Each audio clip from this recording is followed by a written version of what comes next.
Hello. Ah oui, donc tu commences vraiment comme ça en fait. D'ailleurs, je rassure l'invité qu'on a avec nous. Vous saurez qui c'est plus tard. Teasing. C'est pas notre jingle habituel. Jingle, non. C'est celui qu'il y a de base dans l'enregistreur. Oui, il est très bien. Bienvenue dans cet épisode de Débarrer des hommes. Ça faisait longtemps. Oui, ça beaucoup trop longtemps. Ça faisait un petit bout de temps. J'étais en manque, je commence à trembler et tout. Attention, l'abus d'alcool, l'abus de bar est dangereux pour la santé. Non, le manque de podcast est dangereux pour la santé. C'est vrai, c'est bien vrai. On est où là? Faut bien le savoir. On est à la faille. On est déjà venu à la faille. Pour une soirée TTO. C'est la deuxième fois. Parce que j'avais vu ça passer sur les réseaux, j'avais dit TTO, ça veut dire Débarrer des hommes. C'est trop bien pour une fois qu'on se renseigne. Je suis tombé dessus par hasard, honnêtement. Non, mais c'est vrai parce que tout à l'heure j'en discutais avec un copain qui me disait mais il y en a tout le temps des TTO, comment vous pouvez les manquer? Je suis pas spécialement là, il s'avère que ça a popé dans mon fil d'actu Facebook par bonheur. Ouais. Donc on est à la faille pour la deuxième fois. La première fois c'était pour le TTO avec Hopi Road. Hopi Road qu'on en a déjà parlé maintes fois. Trop, ouais, on parle de... Voilà. C'est bon, on n'est pas là pour parler de ça. C'est parce qu'on est un peu des chauvins, tu vois, donc si. Mais là on reçoit du coup Beau Poison, la faille reçoit Beau Poison. Ouais. La faille reçoit Bon Poison, qui est une brasserie messine, et on est avec Colline, si je me trompe pas. C'est bien ça. Ouais, trop bien. J'ai bien lu les trucs sur le site. Tu as bien fait tes devoirs. Génial. Et on est avec Colline, qui est de Bon Poison. Et ben déjà, bonjour. Et ben bonjour à tous les trois. Ça fait super plaisir en tout cas d'avoir été invité pour votre podcast. Et du coup, on va commencer par te demander de te présenter. Quel est ton rôle dans cette brasserie? Qui es-tu? Ouais. Alors, donc moi c'est Colline, 29 ans maintenant. Donc ça va faire presque 2 ans que je suis à la brasserie. Aujourd'hui on est 6, donc à la brasserie de Bon Poison. Et donc à l'origine, je suis arrivée parce qu'il n'y avait vraiment pas du tout de partie commerciale à la brasserie. On était vraiment encore sur le bouche à oreille classique. Et donc aujourd'hui on est quand même 2500 brasseries en France. C'est limité le bouche à oreille. Donc il fallait vraiment qu'ils aient quelqu'un sur le terrain justement pour aller démarcher les bars, être présent aussi sur les festivals. Et donc c'est comme ça que je suis arrivée. Ils ont choisi la merveilleuse Colline. Yes. On peut dire que tu as de l'engagement dans ton métier puisque voilà, on est. Est-ce que tu croises 3 personnes qui te disent viens on fait un podcast simplement, et tu fais oui. On a passé 10 minutes où on n'avait pas de verre et Colline est venue nous voir pour savoir si tout allait bien, si la bière était bonne et etc. Donc voilà. Félicitations pour ton engagement. Si les personnes si les coéquipiers de Colline nous entendent, sachez qu'elle fait un très très bon travail. D'ailleurs, du coup, tu l'as dit, vous êtes 5, donc je vais rappeler, je vais faire un petit 6 pardon. Je vais faire un petit shout-out quand même à tes coéquipiers. Donc il y a Quentin qui est le maître brasseur. Est-ce ça se dit ça, maître brasseur? Je sais même pas. Oui. J'ai noté ça, mais oui, c'est ça, maître brasseur. On a dit génie créateur aussi. Ok, d'accord. On va garder maître brasseur parce que sinon c'est. Ouais. Moi j'aurais les chevilles énormes si on m'appelait génie créatif. Lui pas du tout, t'inquiète pas. Ça va, il est très bien Quentin. Oh, il est très bien Quentin. On va en parler. Rudy, oui. Florent, Édouard, Mathieu, appelé Zine, pardon. Le Zin, pardon. Moi je l'ai vu qu'à l'écrit donc. Et puis toi, Colline. Moi, c'est ça. Dernière addition du coup à l'équipe. Ouais. Du coup moi, c'était pas la question avec laquelle je voulais commencer à la base, mais du coup. Comme les choses sont faites ainsi, j'ai envie de dire, j'imagine que tu vas pas dire du mal de tes... Si, vas-y, crache-leur dessus. J'imagine que tu as bien été accueilli, mais moi j'ai envie de te parler. Toi, tu es une femme, tu es dans le monde de la bière, de la brasserie. Comment tu le vis, toi, en tant que femme? En tout cas, chez Bon Poison, je le vis super bien, parce qu'en fait, il n'y a aucune différence. Ouais. Enfin, franchement, je dis pas que je suis considérée comme un homme chez eux, mais c'est pas le sujet, quoi. Ça n'a jamais été le sujet, et du coup, je suis considérée vraiment comme les autres, quoi. Donc, Mais d'ailleurs, fun fact, les femmes dans la brasserie étaient très importantes. Pendant très longtemps, c'était les femmes chez les Gaulois qui brassaient la bière. Ouais. Égyptiens aussi. Puis il y a eu tout un revirement un peu sexiste, je dirais, dans les années la chrétienté 40. mais même moi, je voulais parler de la pub. Quand la pub a été démocratisée, il y a eu un gros virement sexiste dans la bière. Et puis petit à petit, j'ai quand même l'impression qu'on se rend compte de la place des femmes petit à petit dans la bière. C'est vrai qu'il y avait un peu l'image bière, boisson d'homme. Elle y est plus trop maintenant, je pense. Ça dépend des pays. En France, ça va parce que ça va être de plus en plus réglementé ce qu'on a le droit de faire dans la publicité. Tu vas en Amérique ou sur des pubs de Guinness, c'est quand même assez affligeant encore ce qui se passe aujourd'hui. Ah non, mais vraiment, c'est... Je vous laisse aller voir sur internet, je préfère même pas décrire ce qui se passe. JV a fait 2 vidéos, je crois, sur les pubs de bière un peu honteuses et il y en a des récentes. Guinness, c'est les champions. Hein. Franchement, Guinness, Bud. Il y a de plus en plus de livres justement écrits par des Françaises là-dessus, notamment. Je n'ai plus le nom en tête, mais de toute façon voilà. Si vous tapez les bières et les femmes en France, il y a de plus en plus de livres là-dessus. Et historiquement en fait, les femmes au Moyen Âge brassaient la bière à la maison, comme la popote quoi. Ouais, et quand ils rentraient à la maison, en fait chacun avait sa bière artisanale à la maison, sans le houblon, parce que le houblon ils l'utilisaient pas avant. Et en effet, c'est quand il y a eu les moines et la chrétienté, ils se sont dit tiens, il y a un peu d'argent à se faire là-dessus en fait, c'est cool. Et c'est que là un peu que les femmes sont devenues plus ou moins des sorcières pour récupérer la chose quoi. Voilà, donc la chasse aux sorcières a enlevé la bière des femmes. Ouais. Donc il est temps qu'on récupère cet art ancestral. Carrément. En France, en fait, on a énormément de femmes dans les brasseries artisanales qui sont sur la partie commerciale. Un petit peu sur la partie brassage, mais moins, ça reste quand même quelque chose de physique. Mais sur le terrain, moi j'ai beaucoup de mes homologues qui sont des femmes. Hein. On va souvent se croiser dans les différents bars ou les différents festivals. Hein. Tu fais pas du tout de brassage ? Moi, la brasserie, j'en fais pas, mais chez moi, j'en fais. Après, tu participes peut-être à l'élaboration des recettes, ils te font goûter en avant-première. Alors oui, ils me font goûter et surtout ils vont me demander si ça va se vendre ou pas. Oui. C'est-à-dire s'ils me brassent des trucs trop barrés. Ouais, c'est un peu ça. Après, je pense qu'on finit pas dans ce milieu-là si on n'a pas une acquaintance pour le brassage, pour l'art de la bière avant tout quand même. Moi, je brassais déjà avant de rentrer à la brasserie. Et c'est aussi pour ça qu'ils m'ont prise, parce qu'en fait, je savais déjà tout. À part le milieu de la vente de la bière qui est un peu spécifique. Mais sinon, brasser de la bière et connaître les styles, ça, je savais déjà. Tu connaissais déjà. Au moins, tu connais ce que tu vends, quoi. Voilà, c'est ça. Après, comprendre le marché de la bière, ça n'était pas très compliqué non plus. Du coup, on va commencer par la question bateau, mais essentielle généralement. Est-ce que tu peux nous raconter un petit peu la genèse de cette brasserie ? Ouais. Alors du coup, Quentin a créé donc la brasserie en 2015. Mais en fait, ça faisait déjà quelques années qu'il avait l'idée de la créer parce qu'il était très frustré qu'il n'y ait pas de bonne bière en France. Donc là, on est dans les années 2010. Et du coup, lui, il a fait ses études de brassage à l'école de brassage de Londres. Et du coup, après, donc, il est revenu en France justement parce qu'il adorait les bières de style anglaise et de style aussi tchèque. D'accord. Et il a commencé, alors moi j'ai lu ça dans une interview, peut-être qu'il disait n'importe quoi, si. Mais il a commencé à distribuer sa bière en Slovaquie. Ah, ça je savais pas. Moi c'est ce que j'ai lu. Ça se trouve c'est faux. Ça se trouve c'est faux. Alors c'est tout à fait possible parce que sa femme est justement des pays de l'Est. D'accord. Du coup c'est possible qu'il ait commencé là-bas. Tu réussis à apprendre avec commercial. T'as tout à fait raison. Moi j'adore en apprendre plein sur Quentin parce que c'est... je dis pas qu'il est secret, mais on sait pas forcément tout. Il est réservé. Oui, voilà, il est réservé. Il faut pas poser de questions au maître brasseur. Mais c'est vrai qu'il y a un truc un petit peu mystique. Donc il a fait ses armes en Angleterre. C'est ça. Et donc après, il est revenu en France du coup pour créer la brasserie à Metz.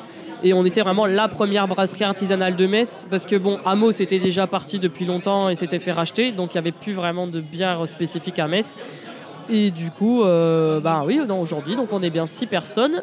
Et donc, pourquoi bière anglaise ? Parce que la bière anglaise, c'est un style déjà qui est peu bulleux et qui va pas avoir beaucoup de mousse. Et le but, c'est d'en boire plein. Et les bières anglaises, du coup, comme elles ont peu de bulles, elles vont pas forcément vous rester sur l'estomac. Et nous, aujourd'hui, notre format de bouteille, c'est le format de la bouteille anglaise, un petit peu... c'est une bouteille qui est un peu plus grosse que la normale, du coup. C'est ça, votre bouteille caractéristique, ça vient de là, quoi. Oui, c'est ça, ça vient vraiment... Et c'est des bouteilles qu'on importe d'Angleterre. Parce que on me dit Bon Poison, je pense à cette bouteille directement. C'est ça aussi la force de la brasserie, c'est d'avoir cette image de... Ah ouais, Bon Poison, c'est la grosse bouteille en 50. C'est souvent, on est retenu comme ça, en fait, avec la grosse tête de mort, du coup. Ouais, d'ailleurs, cette DA, je profite, je rebondis. D'ailleurs, cette DA, elle s'est choisie comment avec cette tête de mort ? Alors, tu dis cette grosse tête de mort, moi j'ai noté cette tête de mort toute mignonne, parce que je sais pas pourquoi, mais elle te donne envie d'aimer. En vrai, moi je me suis posé la question de pourquoi on a cette tête de mort mignonne, mais c'est parce que le graphiste, il a enlevé la mâchoire du bas. Quand vous regardez le logo, oui. Et ça fait vraiment Ouais, c'est ça. Le petit feu comme ça. Le petit squelette avec les dents qui dépassent. Et c'est ça, exactement. Il y a un côté un peu fête des morts du Mexique aussi. Enfin, pas vraiment. Oui, un côté là, oui. Pas la tête de mort lugubre, quoi, effectivement. Ouais. Entre le Mexique et l'Angleterre. Alors, déjà, celui qui a fait notre graphisme, donc c'est le frère de Quentin, donc Florent. Et qui est toujours aujourd'hui d'ailleurs à la brasserie, qui fait toute notre DA d'ailleurs, qui a fait toutes c'est en les interne. étiquettes. C'est ça, c'est vraiment en interne. Toutes les étiquettes, le site internet, toute la com aussi, c'est lui qui fait tout. Donc ça, c'est vraiment aussi une force de Bon Poison que toutes les brasseries ne peuvent pas avoir, qui vont délocaliser ce service-là. Mais aujourd'hui, nous, on s'est vraiment dit, pour te démarquer aussi sur le terrain, il faut que tu aies vraiment une image qui dénote des autres, parce qu'on va tous, on va dire, plus ou moins faire les mêmes bières. Mais il faut, qu'est-ce qui te fait attacher à une marque? C'est quand même son image. Quoi. Maintenant, le rayon bière, il est de plus en plus fourni. Il faut que tu ressortes du lot. La DA est très importante. C'est important d'avoir une identité. D'où notre format 50 centilitres en plus, du coup, qui dénote aussi un petit peu des autres. Effectivement, ouais. Et puis le nom aussi qui est important. D'ailleurs, d'où ce nom, Bon Poison. Donc en fait, Bon Poison, ça vient de Quentin, qui sortait de la capsule, donc une cave à bière craft de Nancy. Ouais, oui. Donc je connais, c'est pas mon boulot. Salut à eux d'ailleurs. Donc en fait, il sortait avec des bonnes bières de cave. Et du coup, en fait, il a rencontré des sans-abri qui avaient des 8-6 en sortant de la cave et qui lui ont dit est-ce que tu veux bien échanger ton bon poison contre notre mauvais poison? Et c'était avant qu'il crée la brasserie. C'est une super histoire, j'adore. C'est la meilleure histoire. Ah non, mais c'est du vrai hein, pour le coup. Et donc il a gardé le nom de ça. D'accord. C'est une super anecdote, effectivement. Ouais. Et du coup, la tête de mort, c'est venu du fait de Est-ce que c'est du poison alors la tête de mort, spécifiquement, ça je saurais pas vous dire.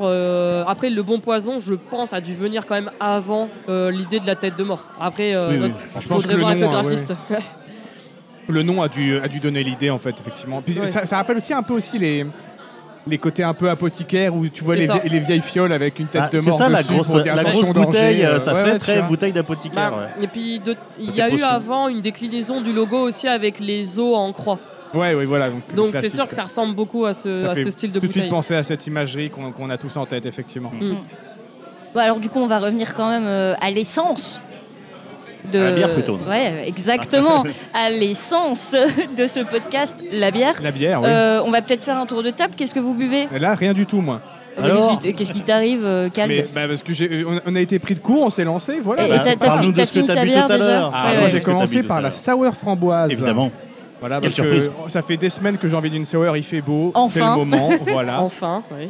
Donc très très bonne, j'ai beaucoup. Elle me rappelle un peu la barquette de la brasserie de Rodman. Une sour framboise aussi, voilà. Sans sucre ajouté. Mais je la trouve plus acide que la barquette. Ah, je trouve moins acide. Ça fait longtemps que t'as pas bu la barquette. Ouais, c'est peut-être ça. Non, mais moi, ça me dérange pas. Au contraire, je trouve qu'une sour, elle doit t'envoyer un petit coup dans la gueule quand tu la bois. C'est ce qu'on attend. Et donc tu nous disais tout à l'heure en off que on va parler de la sour du coup. Ah oui, parlons de la sour. En off que vous embrassez qu'une par an, c'est ça? C'est ça. On embrasse vraiment qu'une qu'on sort à chaque fois au mois de juin parce que justement à la base c'est vraiment pas du tout le style anglais. Mais comme c'est vraiment un style qui est à la mode en ce moment, on peut pas se passer quand même de passer à côté de ce style-là qui se vend très bien. Et on est plusieurs à la brasserie à bien l'aimer. Même si notre patron Quentin va plutôt rester sur les bières amères de style anglaise. Mais voilà, il sait aussi que on est quand même une entreprise, il faut quand même aller dans l'air du temps aussi. Elle anticipe toutes mes questions. Mais c'est marrant parce que tu dis que ça se vend bien, mais pourtant je trouve que je galère à trouver des sours dans les bars généralement. Parce qu'on est en France et on est à Nancy. Et non, mais c'est vrai qu'on est une région qui est assez influencée par les pays autour. Donc l'Allemagne, la Belgique. À Bordeaux, on trouvait facilement de la sour dans les bars. Ce qui n'est pas le cas ici. En fait, c'est tout un travail que nous, les commerciaux du coup, des autres même brasseries artisanales, on doit faire, c'est d'essayer de convertir les bars à faire l'effort de commander, d'acheter des sour au lieu d'aller acheter des bières industrielles très sucrées. Et du coup, en fait, ils ont peur que leur clientèle ne s'y reconnaisse pas dans ces bières-là. Donc c'est vraiment aux gérants de bar de franchir le pas, parce que nous, à part leur proposer la bière et du coup faire des soirées comme ce soir, des TTO ou des dégustations, si franchissent pas ce pas-là, on pourra pas le faire à leur place, quoi. Même si les bières craft sont revenus en force ces derniers temps, c'est vrai qu'on sort quand même encore de 40 ans de bière industrielle et du coup il y a encore les habitudes de bière belge. Donc c'est dommage, c'est super dommage parce que la plupart des gens qui te disent j'aime pas la bière, c'est parce qu'ils connaissent pas. Ils connaissent que l'accro et la Voilà, c'est parce qu'ils ne savent pas qu'il y a une vraie diversité dans ce que tu peux boire en bière en fait. Bon, Pédo, alors du coup, qu'est-ce que ça boit? Parce que moi j'avais une autre question sur la sour. Non, parce que moi la sour, vas-y. Pareil, en off, tu nous as dit que techniquement tu infectes la bière quand tu fais une sour. C'est ça. En fait, c'est des levures, c'est des levures naturelles. Dans l'air en fait que normalement on évite d'avoir dans la bière. Alors j'ai plus le nom scientifique de la levure, mais du coup normalement tu veux pas de ces levures là. Et du coup nous en fait on a une technique, c'est-à-dire qu'on va faire un pitch, on va dire de levure acide une journée avant le brassage classique, justement pour cultiver ces levures pendant 24 heures. Et le lendemain, donc on va faire classiquement l'ébullition. Et à l'ébullition, en fait, on va tuer ces levures. Parce que le problème, c'est que si tu fermentes la levure dans tes fermenteurs, alors là, c'est un champignon. Hein. Elle va se répandre partout et t'en veux nulle part. Donc c'est pour ça que nous, on essaie vraiment de ne pas mettre cette levure-là pendant la fermentation, mais on la prépare avant. Et comme ça, on a le côté acide de la bière sans infecter tous tes fermenteurs, quoi. D'accord, ok. Et donc, quand tu disais les levures qui traînent à l'air libre, ça me rappelle un peu les lambics, c'est un peu le même principe. Ah, ça, c'est de la fermentation spontanée. Ouais. C'est-à-dire que tu as des brasseries qui sont vraiment, on va dire, spécialisées là-dedans, qui vont avoir leur cuve ouverte, typiquement Cantillon, et qui vont chercher à avoir des bières comme ça, mais c'est très spécialisé, très spécifique, même sur certaines régions. Ouais, t'en trouves pas beaucoup, c'est maîtrisé. Oui. C'est vraiment maîtrisé que il faut, nous, sinon ta bière elle est imbuvable. Si tu après c'est du vinaigre. Si tu laisses ouvert à tout, oui. C'est pour ça. Pédo, qu'est-ce que tu bois, mon jeune ami?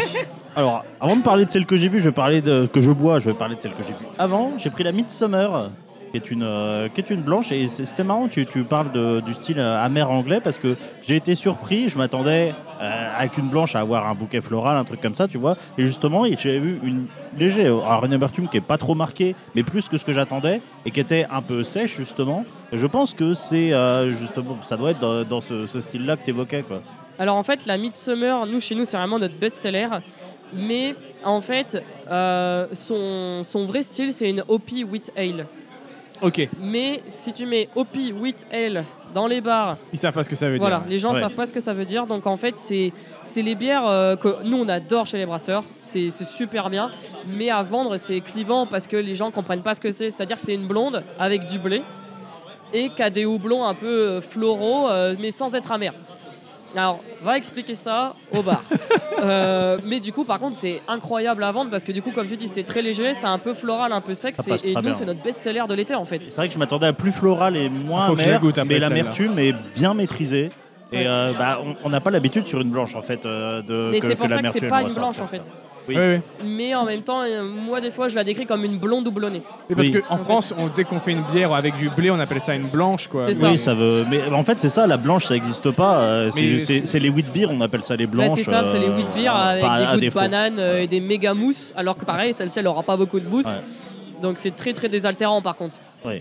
On parle pas en style de bière en France, on parle qu'en couleur alors que ça veut tout et rien. Ça veut pas c'est dire. Le problème de la pas France. De le répéter, mais... C'est pour ça de vendre dans des bars classiques, t'es obligé de vendre en couleur. Je me demande si ça vient pas du vin, ça. Vu qu'on parle de blanc, rosé et rouge, est-ce qu'on n'a pas refait la même chose pour la bière? Il y a moyen. Je me demande si ça vient pas de là. Possible. Franchement possible parce que dans les autres pays, on te parle en style, on te parle pas en couleur. Ouais, bah. Et du coup, là, je suis avec la Firehouse. Celle au piment. Qui est une bière pimentée. J'ai hâte de la goûter. Je veux bien goûter. Allez-y, goûtez si vous voulez. Parce qu'on avait goûté une bière au piment d'Espelette chez la brasserie des Gros. Je l'aime beaucoup, elle est très bonne, mais le piment, le côté pimenté, on est un peu déçu. Là, par contre, on en a. Oui, ça ment pas. Ah ouais, on le sent bien. Elle a une jolie robe qui tire vraiment sur le rouge, d'ailleurs. Ouais. Alors, du coup, c'est pas une bière au piment, en fait. C'est une bière au tabasco. Eh ben, on le sent bien, ouais. Et en fait, le pimenté, on le sent bien. On met vraiment des Dame Jeanne de Tabasco dans la bière, en fait. Ah, c'est ce qui lui donne cette belle robe rouge, voilà. du coup. Et du coup, c'est aussi qui fait qu'on sent toujours ce goût qui est bien présent et qui vient, en fait, nous chatouiller le fond de la gorge. Oui. C'est pas une bière qui va vous brûler le palais. Ça n'arrache pas la gueule, effectivement. C'est ça. Moi, je suis pas fan de piment, pas du tout. Mais faut avouer que même si elle est relevée, elle brûle pas.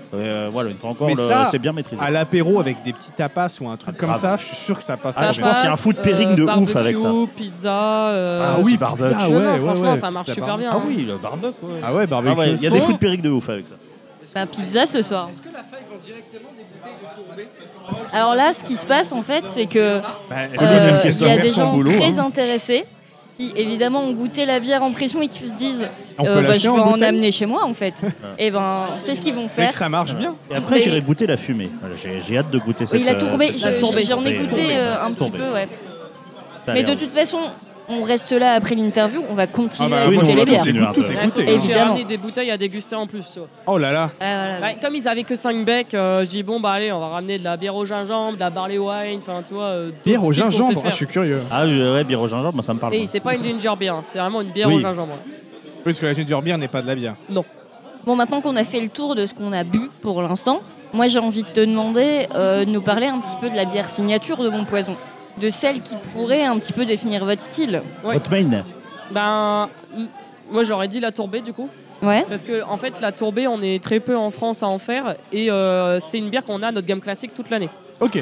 Parce que du coup chez Bon Poison on a 6 bières à notre gamme classique qu'on brasse tout le temps et on aura une bière éphémère par mois qui sortira. Et du coup la tourbée finalement aujourd'hui il n'y a pas énormément de brasseries en France qui auront vraiment une bière tout le temps à leur gamme. C'est vraiment une bière qui nous ressemble. Donc celle-là, elle va rester à votre gamme elle est toute l'année. Elle est toute l'année. Et depuis le début, elle est à la gamme en fait. D'accord, mais elle est vraiment très bonne. Et puis c'est étonnant, une bière tourbée. Moi, je sais pas vous, alors je suis peut-être encore un bébé de la bière, mais j'en avais jamais bu. Je sais pas, est-ce qu'on peut considérer la Well Scotch comme une bière tourbée? Non, elle est pas tourbée du tout, la Well Scotch. C'est vraiment un style. Les Scotch Ale, c'est un style spécifique. Ok, non, d'accord. Dans ce cas, je pense pas avoir goûté une bière tourbée. Tu aimes les whisky tourbés, J'aime toi, beaucoup le whisky tourbé. Après, les bières tourbées, c'est toujours des bières un peu risquées à faire parce que tu es toujours en train de dire ça va pas trouver son public, c'est peut-être un peu dur à vendre. Mais une fois qu'en fait, tu as trouvé ta clientèle, du coup, comme il n'y en a pas beaucoup qui en font, c'est intéressant. Ah bah oui. J'ai l'impression qu'il y a pas mal de prises de risque dans vos recettes, globalement. Il y a des prises de position. Ça dépend, parce que toi, sur l'original, notre bière blonde classique. Vous avez quand même une blonde classique. Ouais, on a vraiment. Typiquement, notre bière blonde classique, c'est quand même ce qui fait vivre une brasserie. Parce que sur Metz, sur les bars typiques classiques, c'est quand même ce qui va faire tes volumes en fait. Ouais. Et justement, c'est ce qui te permet après de prendre plus de risques sur d'autres bières éphémères. Après, nous, ce qui nous caractériserait, je dirais que c'est notre pale ale. Et du coup, on a une pale ale vraiment typée anglaise, qui du coup en France pareil peut être compliqué à trouver son public parce que c'est en même temps une bière blonde mais en même temps une bière un peu sèche et amère. Du coup à vendre dans un bar c'est ni une blonde ni une IPA, c'est entre les deux. Je crois que j'ai déjà goûté celle-là. Ouais, chez nous c'est l'étiquette bleue et c'est ce qu'on en fait on appelle une extra bitter. Ok. Vous êtes quand même bien sur l'amertume. Extra amertume. C'est ça. Ouais. C'est aussi l'anglais. Et ta préférée perso? Non, ça n'existe pas les bières préférées. ça dépend du moment en fait. C'est exactement ça. Et en ce moment du coup en ce moment j'allais dire la Midsummer alors qu'avant j'en avais marre de cette bière. Non mais c'est tellement la bière que tu bois à n'importe quel moment de la journée quoi. Est-ce que c'est une bière de soif? Ouais. Pour moi c'est une bière de soif. Après j'ai des gens qui mettent du piquant dedans. Ah là là. T'as envie de crier quoi mais c'est tout. Le picon, c'est pour les bières pas bonnes. Voilà, c'est ce que j'explique aux gens, hein, mais apparemment, il y en a qui ne peuvent pas boire de bière sans picon. Ça arrive. Ah, surtout, je pense que plus tu vas vers le nord, plus c'est le cas. Le nord et l'est. Hein. Ouais, c'est très culturel, le picon. Dans le sud, c'est pas trop ça. Voilà. Non, tu sais, moi, je viens de Champagne et déjà, il n'y a pas trop de gens qui boivent du picon en Champagne. Déjà. Alors, moi, c'est pas loin d'ici. Amiens à la base et à Amiens, je suis désolé, il y a pas. Enfin, moi, je connaissais pas le picon en venant d'Amiens. Amiens, il n'y a pas de picon. Mais parce qu'à Amiens, t'es entre Paris et Lille. T'es ni dans le nord. C'est vrai que t'es exclu des deux en fait. Voilà, c'est ça. Donc, bon. Big up à tout le monde, à tous les gens qui viennent d'Amiens. C'est une très belle ville d'ailleurs, m'attendit. Et du coup, les 6 éphémères que vous avez toute l'année, c'est lesquelles? Les 6 permanentes. Les 6 permanentes, pardon, oui. Du coup, on a l'original, notre blonde. Donc, on a notre pale ale, du coup. Donc, la blonde anglaise. On va avoir notre IPA. Ouais. Donc, en passant, c'est la bière... Celle-là, je l'ai déjà bu, c'est sûr. Bah oui, parce qu'en fait, c'est la bière qui est en permanente à la faille. Du coup. Ok. Donc voilà. D'où la soirée ce soir aussi. T'as la brown ale. Donc une brown ale, c'est entre une brune et une ambrée. C'est vraiment pareil, un style typiquement anglais, un peu sur des notes caramélisées, mais pas du tout sur des notes sucrées comme on peut connaître sur les ambrées. Ça m'intéresse. Ouais. Moi j'aime, enfin en ce moment j'essaye de lui redonner c'est une lettre de noblesse parce qu'à la brasserie elle est pas très aimée parce que c'est notre seule bière qui est pas amère. Ah oui, ok, d'accord. Du coup c'est pour ça. Mais elle est parfaite dans son style. On a la porter aussi. Donc, vous faites une porter, j'avais pas vu ça. Donc porter, bière anglaise à 5,8 degrés, vraiment sur le côté torréfié de la bière. Et on n'est pas en train de boire du café froid. Hein. Parce que voilà, des fois les bières noires, on a l'impression que c'est très café. Tout le monde pense à Guinness en plus, alors que c'est pas la meilleure. C'est ça. Guinness, elle a pas de goût. Moi, Guinness, je trouve ça trop flottant. Moi, je trouve que, en fait, quand tu t'intéresses au stout, tu te rends compte après que Guinness, c'était vraiment pas bon. Mais... Bah, Guinness, ça... Selon certaines personnes, c'est bon le matin, quoi. Mais moi, le soir, je boirais pas de Guinness, quoi. Je trouve que c'est trop fade, en fait. Je trouve ça trop léger, c'est très fade. Alors qu'une white stout. Ouais. Ah, c'est vrai qu'on a découvert les white stout, ça c'était quelque chose. C'est un bon style. Et la dernière, la tourbée, du coup. J'ai l'impression, alors peut-être je me trompe, mais j'ai l'impression que vous avez des bières qui titreraient pas trop en alcool, c'est volontaire ou c'est le style anglais? Parce qu'on fait des bières en 50 et c'est des styles aussi, anglais. Ouais, c'est vrai que le style anglais, normalement, ça titre pas. Les bières très titrées, c'est plus les styles belges, etc. La seule titrée qu'on fait, c'est la barley wine. Du coup, mais qui est aussi un style anglais que tu laisses vieillir 1 an en bouteille, justement. Ah oui. Donc du coup, nous, elle va titrer à 9 degrés. Ah oui, quand même. Oh, elle doit être bonne celle-là. Moi, généralement, les bières vieillies, j'aime bien. Ouais, franchement, moi, je te bien la aussi. ferai goûter après, tu verras. Yes. C'est incroyable. Trop cool. Question région. Est-ce que vous êtes de Metz? Comment ça a été décidé cette installation? Quentin vient de Metz? Quentin est des Vosges à la base, Florent aussi. Bah, et les autres gars, ils sont de Metz aussi. Alors j'avoue, pourquoi Metz? Vous êtes aidé par la municipalité un petit peu parce que vous êtes à Marly, pas à Metz même. Alors, ça on a notre shop et notre première brasserie, ils sont à Metz. D'accord. Mais depuis 2-3 ans, on est à Marly parce que on est sur une zone où c'est beaucoup plus facile, c'est plus une zone commerciale. Voilà, c'est ça, que le centre de Metz, pas pratique du tout. Mais alors, là, pour tout ce qui est question municipalité, tout ça, je saurais pas te dire. Ouais, là, c'est pas grave. Pour mon gérant. Et pour tout ce qui est vente, comment vous réussissez à vous expandre? Est-ce que vous avez des partenariats avec des enseignes ou des choses comme ça? En fait, dans le monde de la bière, tu te développes avec des distributeurs. Okay. Parce que le côté livraison, tu peux pas embaucher plus de personnes pour livrer ta bière. Donc, nous, on est vraiment plutôt sur Metz, sur le Grand Est, un peu sur Lyon aussi, parce que Florent, le graphiste, a vécu longtemps à Lyon. D'accord. Donc du coup, il y a tout un quartier de Lyon auquel on est connu et qui s'est vachement développé autour de la bière craft. En fait, ça s'organise avec les contacts qu'on a. De toute façon, la bière craft, c'est beaucoup sur les contacts. Et après, ça dépend de l'image de ta brasserie aussi. On est quand même une brasserie qui fait des bières geeks, mais moins geek que par exemple qu'un Opiro 2.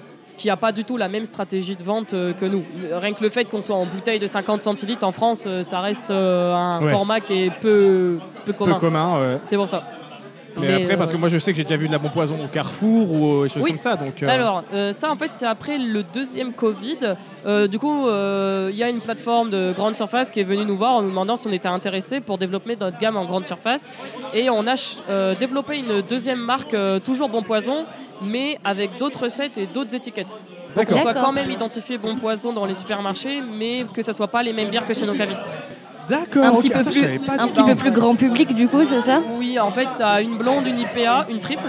Alors qu'on a 0 triple dans notre gamme parce que pour nous, une triple, c'est pas, c'est pas une bière anglaise, mais par contre, ça se vend très bien en grande surface. Et là, dernièrement, donc, on a mis une rousse du coup en supermarché. Pour avoir déjà goûté celles dans ce cas des supermarchés, elles sont quand même très bonnes, hein, même si c'est pas votre style de prédilection. Il faut pas diminuer la qualité parce que tu es en supermarché. Ouais, mais on pourrait se dire comme c'est pas votre style, peut-être que vous. C'est pas parce qu'on n'aime pas une bière qu'on sait pas brasser son style. En vrai, professionnel jusqu'au bout. Non, mais toi, les sours, on les brasse même si on les aime pas. T'aimes pas les sours? Alors non, moi j'adore les sours. Mais après, le brasseur qui brasse la sour à la brasserie, lui, il les aime. Mais toi, genre Quentin, parce que du coup, ils sont 2 brasseurs.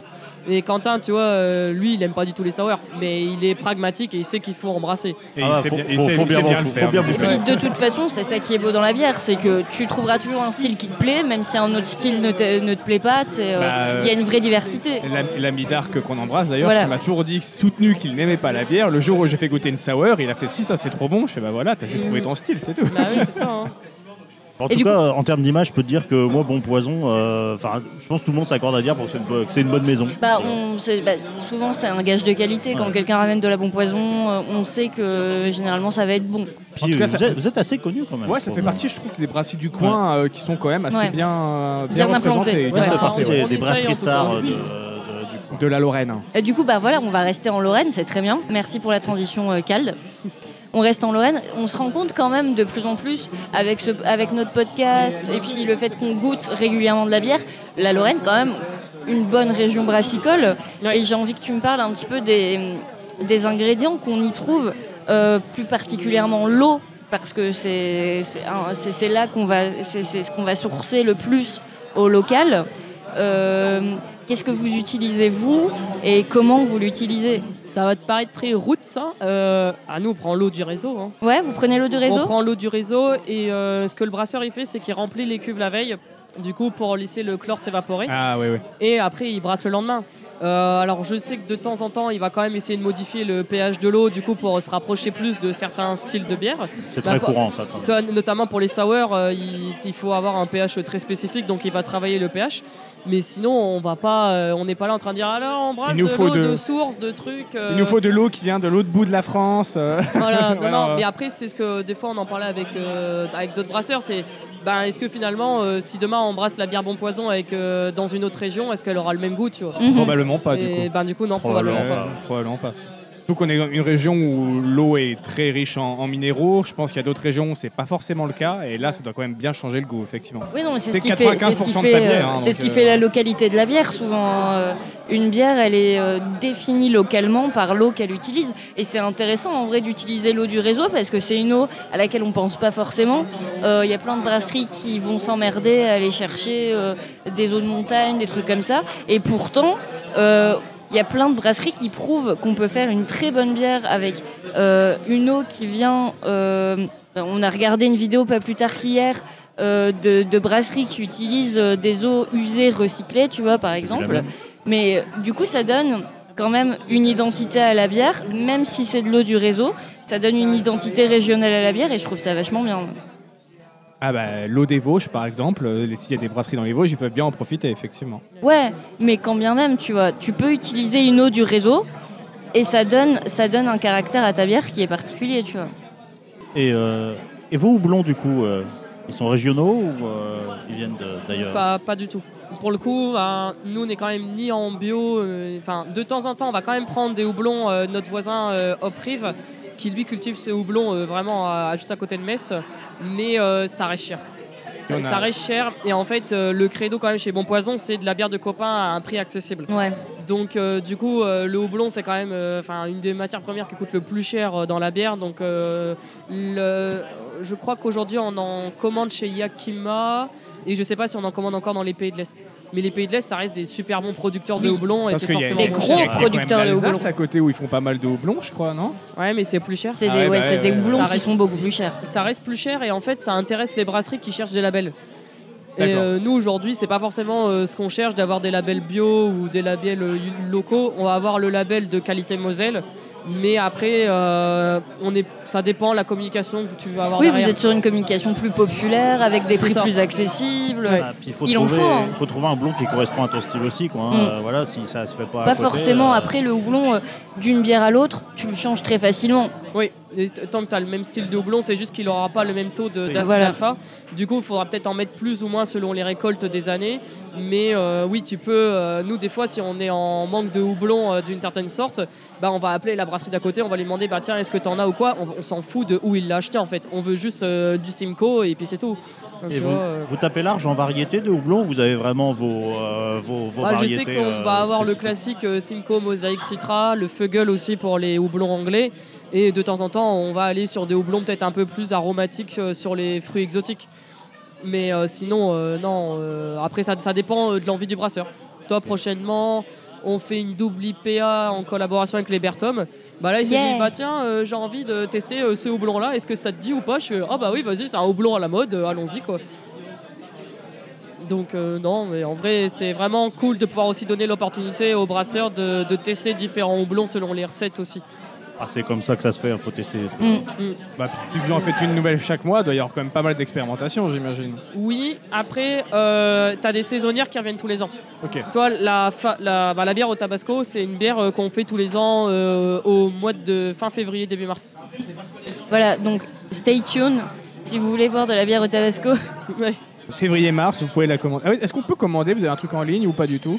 On a un truc en ligne, on y travaille parce qu'en fait on avait un prestataire qui faisait l'intermédiaire qui vient de fermer. Donc là je suis dessus à fond. En fait pour retrouver un Colline.